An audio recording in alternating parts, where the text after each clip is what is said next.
Bahubali, the beginning, absolutely blew me away when I watched it. I loved every minute of it, but can the same be said for Bahubali 2, the conclusion? Well, let's talk about that.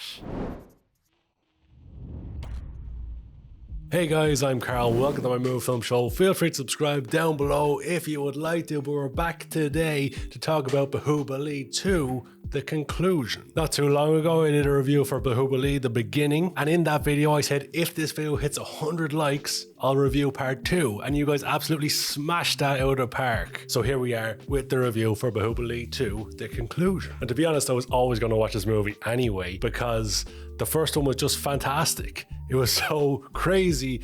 It had a good story to it, and it had epic upon epic. But at the end of Bahubali, the beginning, I was left with a lot of questions. There was a lot of things unanswered. Why did Kattappa stab him? What's the whole thing with the baby at the beginning of the movie? There was a lot left unresolved, but left you wanting more. I'm glad I only had to wait about a week to find out, rather than the 2 years that people initially had to wait to find out, because that must have been a long wait. Now, the beginning of Bahubali 2, it's a lot slower than the initial movie. They have to put the pieces in place to tell the story they're going to tell later on. They have to explain the initial backstory. Some of the stuff they didn't explain in the first movie, they have to pile into that first hour or so. So the movie is considerably slower. It doesn't have as much epicness as the original movie had in the beginning. Even to the point where about an hour and a half into the movie, I was thinking to myself, okay, the story's ticking along quite nicely. They're focusing more on the storytelling and not so much on the crazy over-the-top action. However, how wrong was I? Because in that final hour, the epicness just went through the roof. The craziness went through the roof, and we got that crazy action again at the end of the movie, which was just fantastic. But as I mentioned at the beginning, they do a really good job of putting the pieces in place and telling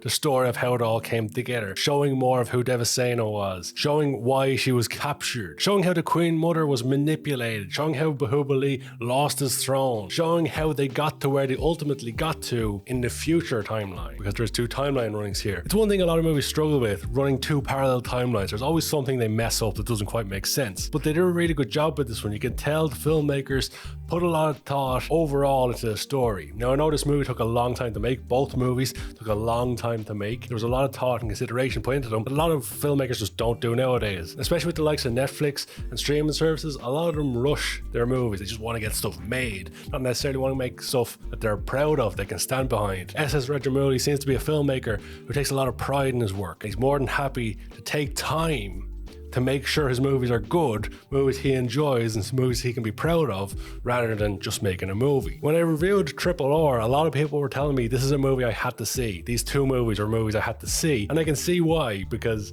these movies are a lot of fun. Now, towards the end of the movie, and even earlier in the movie when Bahubali himself is fighting off 200 men at once, or towards the end when all the guys jump on palm trees to break into Mahishmati and they just let the tree go and all the guys fire over the wall. It's wacky, it's crazy, it's insane. It would never work, but it worked for the movie. It was epic, it was brilliant. All the guys gather up together, form a big ball of shields. It was wild. I haven't seen that in a movie before. I think my favorite crazy action part was when Bahubali is fighting the guy and he throws the sword up in the air and he picks the guy up above his head and the sword comes down into the guy. I haven't seen anything like that in an action movie before. That's the sort of crazy over-the-top action that made this movie so much fun. But some movies that go with crazy over-the-top action like that and crazy stunts, they rely heavily on those stunts. Overall, both Bahubali movies had a compelling story that left you wanting more. They had so many questions to answer in the second movie,